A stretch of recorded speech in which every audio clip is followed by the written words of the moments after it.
السلام علیکم دوستو، میرا نام ہے عمر اور آپ دیکھ رہے ہیں ویسٹ کو ڈسکوری۔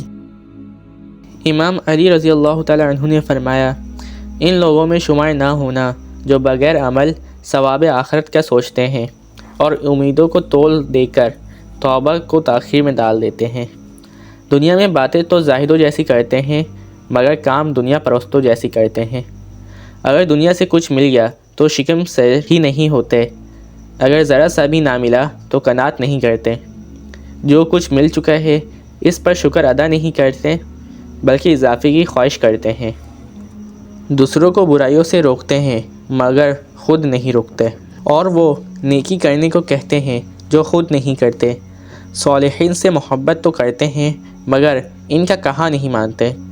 گناہ گاروں سے دشمنی رکھتے ہیں مگر خود بھی گنہگار ہیں۔ گناہ کی وجہ سے اور سزا کے ڈر سے موت کو ناپسند کرتے ہیں لیکن گناہ کرتے رہتے ہیں۔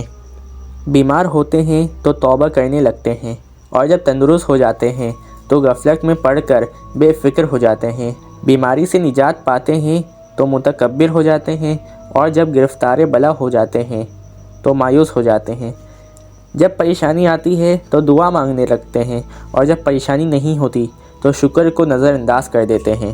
دوسروں کو گناہ کے سزاؤں سے ڈراتے ہیں مگر خود نہیں ڈرتے۔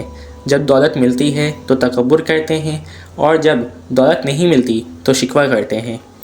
قرض تو لے لیتے ہیں مگر واپس نہیں کرتے۔